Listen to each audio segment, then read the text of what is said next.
भूटिया का वोट नहीं चाहिए, कुर्मी का नहीं चाहिए, कुशवाहा का नहीं चाहिए, क्या मैसेज देना चाहते हैं? नहीं, आप उस वीडियो की तहकीकात कीजिए ना, कि तहकीकात पे ही हर चीज स्पष्ट हो जाएगा।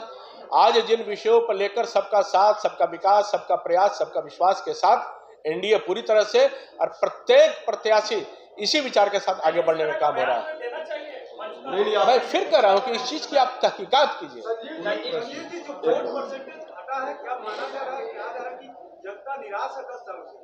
नहीं, आज इस चीज को आप आकलन कीजिए कि टेम्परेचर के कारण है कि क्या है, पर उत्साह जो है वो जनता के एनडीए के पक्ष में है। जो मैंने कहा कि इन्हें अनेक प्रकार के लाभार्थी योजना से लेकर, संपर्क योजना से लेकर, कार्यकर्ता इस तपित में, इस गर्मी में घर घर संपर्क करके करने का काम कर रहा है।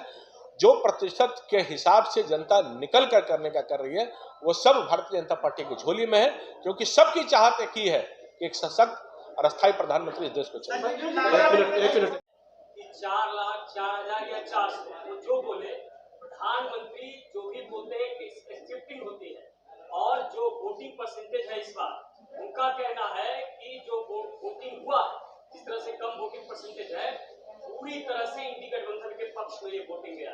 वही मैं कह रहा हूं, इसका परिणाम उनके पास कौन सा पैरामीटर है? हम तो एक एक पैरामीटर बूथ तक बता सकते हैं कि चुनावी रणनीति, चुनावी गणित और चुनाव का जो परिणाम है वो एनडीए गठबंधन के ही पाले में है और निश्चित तौर पर रहेगा, वो परिणाम बताएगा।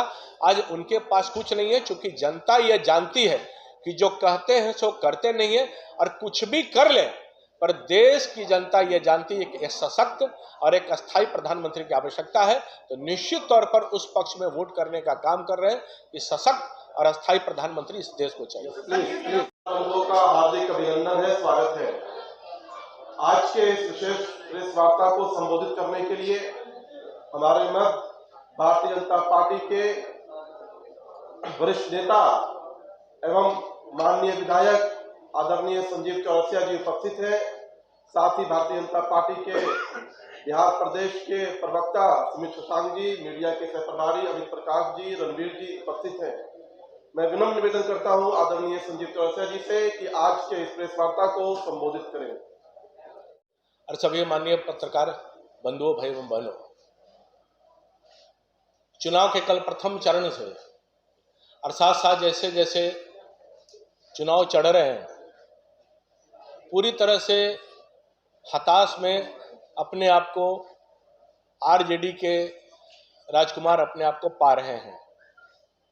तेजस्वी यादव के साथ साथ आरजेडी के जितने लोग हैं, इस चुनाव के आने वाले गतिविधि के केंद्र बिंदु में उनको ध्यान में आ रहा है कि आरजेडी के सुपरा पूरी तरह से बिहार में साफ होता उनको दिखाई दे रहा है, और इंडी गठबंधन के भी सुपरा निश्चित तौर पर साफ होता हुआ दिखाई दे रहा है। बढ़ते कदम एनडीए के स्पष्ट तौर पर जनादेश के माध्यम से दिखाई देने का भी क्रम प्रारंभ हो गया है। आपको ध्यान में होगा कि दलितों के किस प्रकार से अपमान, अनुसूचित जाति का अपमान जो करने की फितरत आरजेडी के प्रारंभ से रही है, वो तो लालू यादव के समय रहा ही है, राबड़ी जी के भी समय रहा है, और श्रीमान तेजस्वी यादव भी उसी कंटिन्यूटी में आगे बढ़ने का काम कर रहे हैं। वो इस बात का परिणाम है कि जिस प्रकार से उनके मंच पर माननीय चिराग पासवान जी के मां के बारे में अभद्र टिप्पणियां की गई, फिर भी किसी प्रकार का कोई स्पष्टीकरण उनके कार्यकर्ताओं के द्वारा पूछने का भी जहनत उठाने का काम तेजस्वी यादव ने नहीं किया। यह इस बात का परिणाम है कि उनके मन की मानसिकता क्या है, क्योंकि ध्यान में है कि जिस प्रकार से श्रीमान लालू प्रसाद यादव भी माननीय स्वर्गीय रामविलास पासवान जी के ऊपर अभद्र टिप्पणियां किया करते थे, वो भी ध्यान में है कि सदन में उनकी माता राबड़ी देवी जी भी समधिन ज्योति जी के ऊपर किस प्रकार से चप्पल निकालकर अभद्र टिप्पणियां करने का काम की थी। और आपको ध्यान में होगा कि कल जमुई में मांझू समुदाय के द्वारा आरजेडी के कार्यकर्ताओं के द्वारा क्या करने का काम कैसे किया गया था। तो आज इस बात का स्पष्ट रूप से है कि आरजेडी के लोग दलित समुदाय को किसी भी तरह से अपने आप को समाहित करने के लिए बर्दाश्त नहीं कर पा रहे। जब उनको लगा कि ये पूरा चुनाव जो है अगड़े पिछड़े के नाम पर करके बांटने का प्रयास किया करते थे, अब वो स्पष्ट रूप से दिखाई दे रहा है कि कमंडल भी इन्हीं के हाथ में है, मंडल भी इन्हीं के हाथ में है। क्योंकि ये भी ध्यान में है कि जिस प्रकार से आरक्षण के विषय पर आरजेडी के नेताओं ने बिल फाड़ने का काम किया, तत्कालीन उस समय के सुरेंद्र यादव सांसद भी माननीय आडवाणी जी के द्वारा जब उस समय बिल के भी जो सदन के अंतर्गत हुआ था, कैसे आरक्षण को बिल को फाड़ने का काम किया गया था।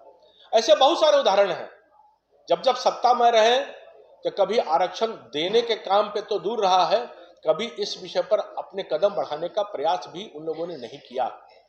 यानी कि अगड़े पिछड़े के नाम पर बांटने का जो प्रयास उनका रहा है वो पूरी तरह से विफल रहे हैं। अब ये चाहते हैं कि दलितों के अपमानित करके किसी भी ढंग से कुछ विषय को आगे बढ़ पाए, जो संभवतः आगे बढ़ने का काम नहीं हो पा रहा। दबंगों से प्यार, दलितों पे अत्याचार, नहीं चलेगा यह दोहरा विचार। गालीबाज, खूंखार, महिला पर करता है अत्याचार, वही है तेजस्वी का असली यार। यह पूरी तरह से इन शब्दों का चरितार्थ है कि जिन जिन मानसिकता को उजागर करते हुए आगे बढ़ाने का काम कर रहे हैं।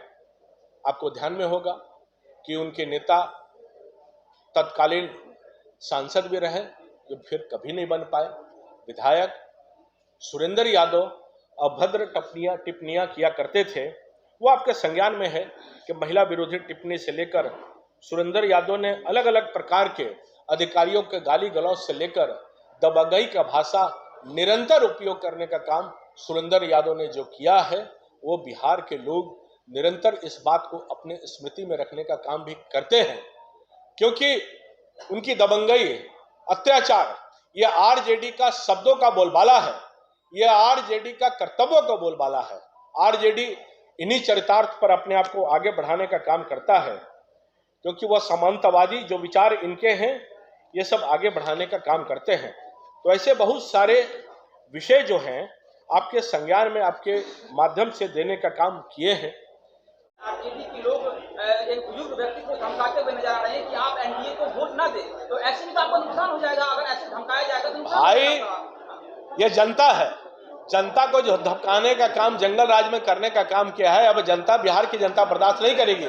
बिहार की जनता जानती है कि जिस प्रकार से दलितों को अपमानित किया, जिस प्रकार से अगड़े पिछड़े के राजनीति करने का काम किया है, आज बिहार की जनता माननीय प्रधानमंत्री नरेंद्र मोदी जी के साथ है, विकास और विश्वास के साथ है। बहुत धन्यवाद। ऊपर जिस प्रकार से अभद्र टिप्पणियां सुरेंद्र यादव ने उस समय किया था, कि किस प्रकार से भूत प्रेत और महिलाओं के ऊपर टिप्पणी किया था कि बाबा किस प्रकार से नृत्य करवाने का काम करते हैं, यानी कि सनातन का भी अपमान करना यह आरजेडी का कर्तव्य और तेजस्वी यादव का कर्तव्य बन चुका है।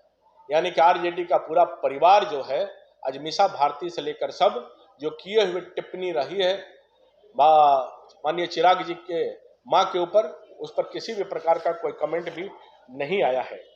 तो आपके माध्यम से, इस प्रेस कॉन्फ्रेंस के माध्यम से इन बातों को अंगीकार करना है कि जंगल राज की पुनरावृत्ति ये इनकी मन के मानस पटल पर सदैव इंकित करने का काम करता है। तेजस्वी यादव भी इससे दूर नहीं है, वो भी हायरार्की सिस्टम को पालन करने में बड़ा ही माहिर है। कि जिस प्रकार से लालू प्रसाद यादव जी, राबड़ी देवी जी और तेजस्वी यादव हायरार्की सिस्टम को पालन करते हुए जंगल राज से लेकर महिला को अपमानित से लेकर दलितों के अपमानित से लेकर गुंडागर्दी के बढ़ावा से लेकर सनातन को अपमानित करने से लेकर इन चीजों का बढ़ावा बिहार में पूरी तरह से देने का काम हो रहा है।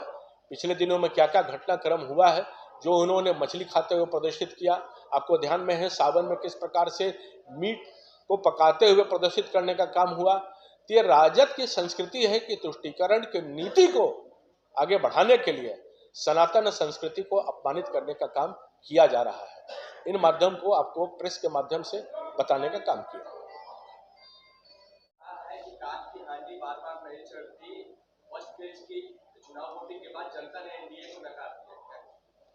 आज उनको कैसे नकारा है वो तो परिणाम बताएगा, क्योंकि उनको भी ध्यान में आ रहा है आंतरिक विश्लेषण के आधार पर कि आने वाला समय में जनता नकार कर ही पूरा परिणाम देने वाली है। चूंकि उनको ध्यान में है कि गलत बयानी जो करने का काम कर रहे हैं कि हम आएंगे तो ये करेंगे, हम आएंगे तो वो करेंगे, कहाँ से क्या करेंगे, कभी उनसे भी पूछने का काम करें। क्या उनकी सरकार कुछ भी प्रयास करेंगे, इंडी गठबंधन का बनने वाला है क्या? तो आज पूरी तरह से हताशा है, पूरी तरह से निराश है। उनको किसी भी प्रकार से उनको दिखाई नहीं दे रहा है। खाता खुलता हुआ तो दूर है, परिणाम का परिणति पूरी तरह से नकारात्मक उनके पक्ष में है, वो उनको दिखाई दे रहा है। देखा करके अररिया में और प्रशांत किशोर ने इस पर कटाक्ष किया है कि 2015 का डर, जो हार का डर भुला नहीं पा रहे हैं, कटिहार में आ रहा है। कटिहार में आज वो कौन सा हार की बात कर रहे हैं? आज जनता हार पहनाने को तैयार है, यानी कि फूल की माला पहनाने को तैयार है। इस बात को भी विजुअलाइज करना चाहिए कि जनता इतने प्रकार के योजनाओं से लेकर जो माननीय प्रधानमंत्री जी ने देश के देने का काम किया है, आज जनता समझती है इन बातों को। आज जनता को कोई बरगला नहीं सकता है कि पॉलिटिकल रीजन में कुछ भी अपने आप को अवेकनिंग करने का काम करे, पर अवेकनिंग स्थिति में जनता है, वो जानती है कि कोई भी निर्णय करेंगे वो देश के पक्ष में रहेगा, देश के हित में रहेगा। राहुल गांधी चुनाव प्रचार के लिए भरपूर आ रहे हैं। आने दीजिए, चुनाव प्रचार सबका काम है। इस प्रचार में कौन आचार होंगे, कौन कहां से जाएंगे, वो तो जनता बताएगी।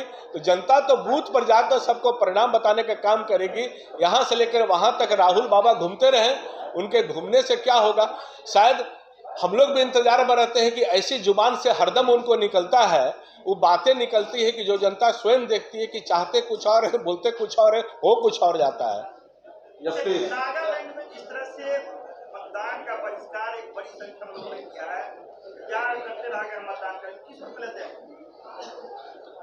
आज बिहार के परिप्रेक्ष्य में आप इन परिस्थितियों पर देखिए, वहां के तत्कालीन विषय पर क्या है वो समझने की आवश्यकता है। प्लीज प्लीज प्लीज एक मिनट जाइए प्लीज। 4 जगहों पे जो चुनाव हुआ है उसको लेकर तेजस्वी यादव का ये बयान है कि 4 जगह पे जो चुनाव हुआ वो सीधा राजद के खाते में जाएगा, बीजेपी इसलिए बौखलाहट में है। आज मैंने वही कहा ना कि ये बौखलाहट या हड़बड़ाहट उनकी है, अपनी नहीं है। चूंकि वहां की भी जनता सब जगह जानती है कि हमको ये चुनाव जो है वो देश का चुनाव है। तो आज देश के चुनाव के लिए सबके मन मस्तिष्क पर माननीय प्रधानमंत्री नरेंद्र मोदी जी हैं। आज उनके कहने के लिए कोई शब्द नहीं है, तो उन शब्दों पर वो कुछ भी कहे, उनकी वाणी है। तो वाणी जो है वो आवाज में तो कभी जनता समझ नहीं सकती है, तो उनका जो कहना है वो कहते रहे। जनता ये जानती है, बाखूबी जानती है कि उनको क्या करना है, और पूरी तरह से